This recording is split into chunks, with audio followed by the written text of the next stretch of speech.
Hey everybody, welcome back to H&S Collectibles. This is Cody. First off, reshooting the beginning of this video because I wasn't pleased with the first product, and the reason is because I suck at this. But then also trying out a new microphone, so I hope you can hear me well. This was a gift from friends, Brock and Jen, so I appreciate that. They complained that I had low volume in my videos. Pretty much ever since I switched to this phone. So now I have no excuse. I have a cordless mic they gave me. Yeah, I appreciate it. You didn't have to, but hey, I'll take it. Big shipment come in for me. The Back to the Future 3 Hot Toys 6-scale DeLorean to go with the Doc and Marty 6-scale figures I have up on the shelf. Ordered this almost a year ago. I looked at my email and it was like February 11th. I placed the order, and I started to have my doubts. They said it was going to ship in January, and then it shipping from January to June, and then boom, it arrived. Now you can see it's already out of the box up here. Like I said, I'm just reshooting the opening. I wanted to show the box. You can see there it says, "Welcome to Hill Valley, a nice place to live. Please drive carefully." Definitely not discreet packaging. So I knew what was in the mail, when it showed up. So we'll get into the rest of the video, showing you the parts and then the final product.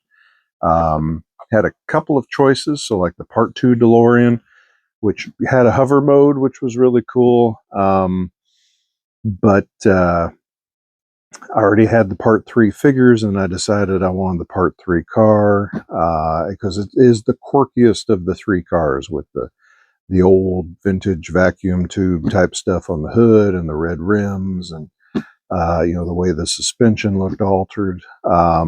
So I think it's the version of the car that has the most character, if that makes sense. But we'll just get right into it. So excited to get it, excited to show it, and we'll check it out.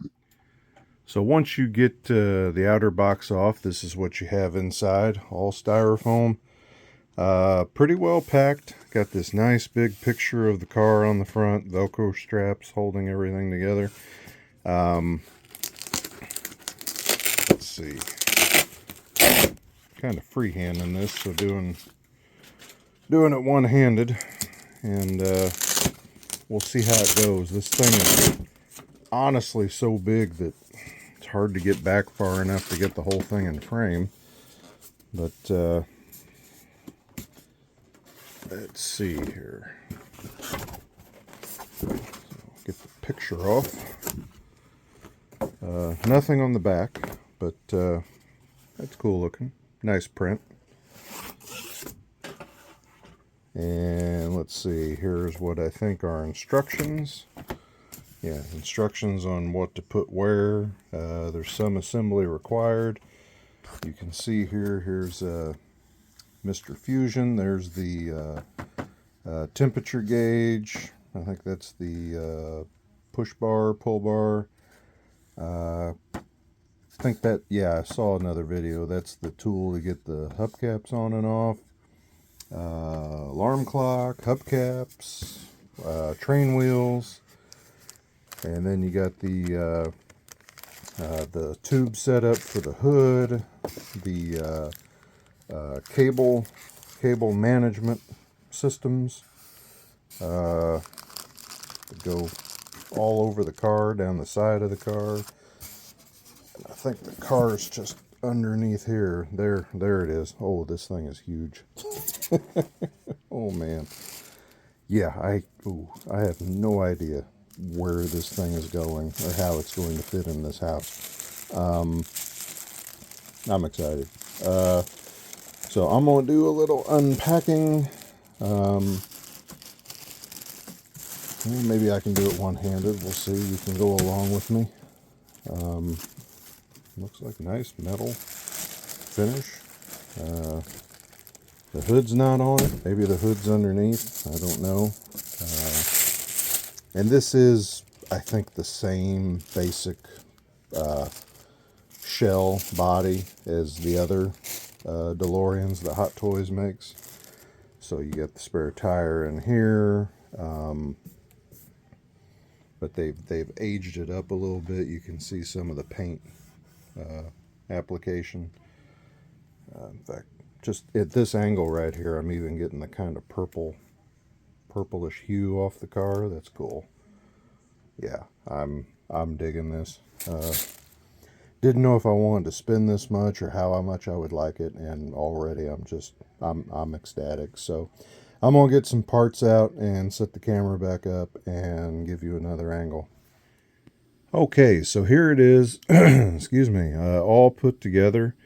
I recorded myself putting it together, and I don't think you all wanted to watch it. It was tedious, kind of boring. Certainly some choice words said.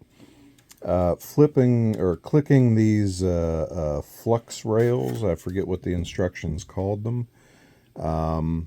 Let's see, flux bands. Yeah, I just called it conduit, but because I always kind of thought that there was wire and stuff running behind it, but no, apparently I never really realized before looking at it, at this level, there's hoses and wires going into that, and it's forming some kind of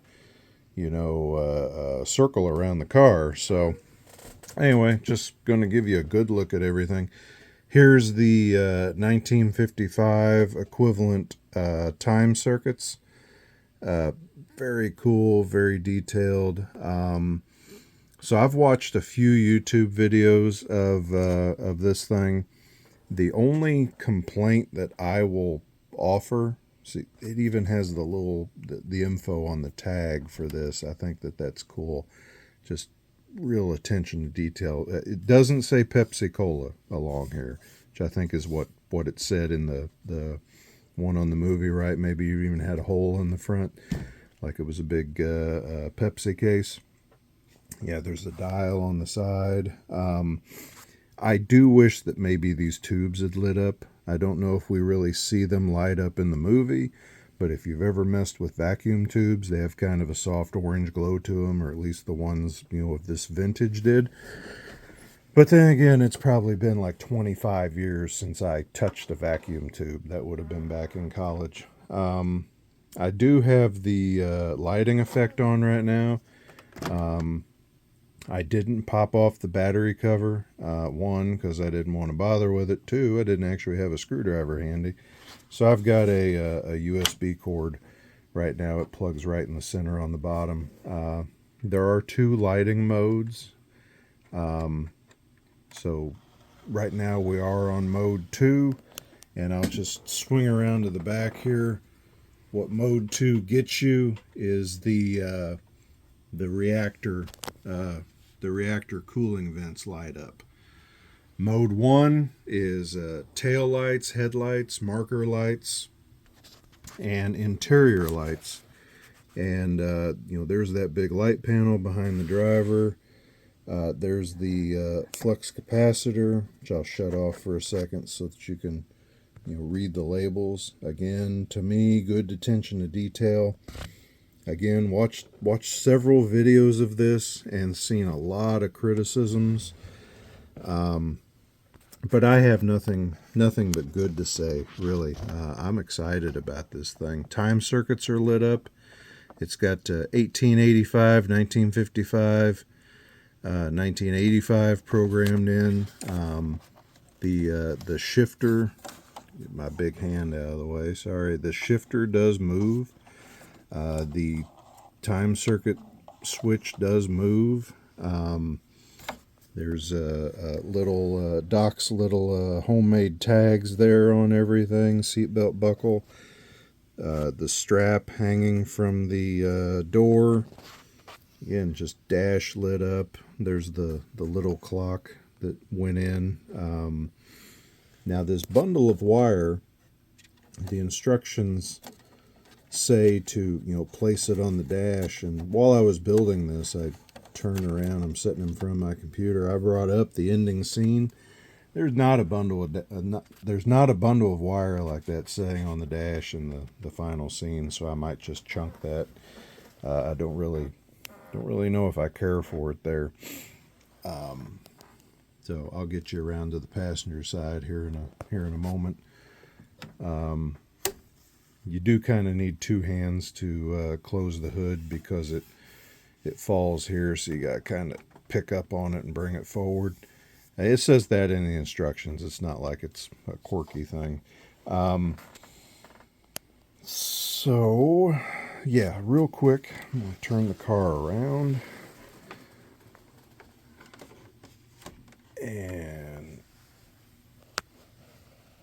yeah, so more lights on the dash, more gauges. Here's the temperature gauge. It's magnetic. Also, the magnet goes in underneath the dash. The seats are not like a pleather or anything. They're just plastic, but molded to look like wrinkled leather and stitch. Some lights over here. I'm happy with the detail on this. I'm just ecstatic, really. Happy to finally have it in hand after a year. It's been a while just waiting for this thing to get produced and arrive. And, they said it would ship in January, and then status changed to like shipping January through July. And I thought, oh God, it's going to be late. Never going to get it. And no, they came through. I got it here, mid-July, so I'm impressed. So it does have a couple different suspension modes. So there's this setting kind of squat, normal.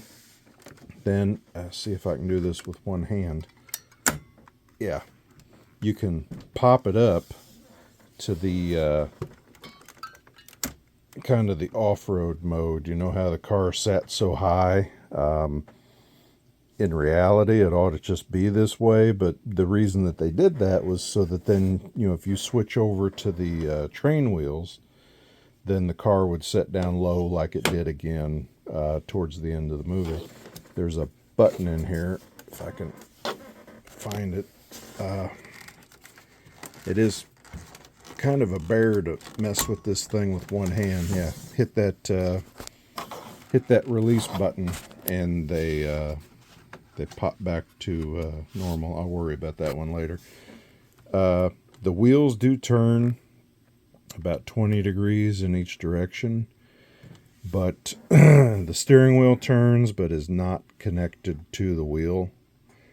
And again, just to me, a great level of detail.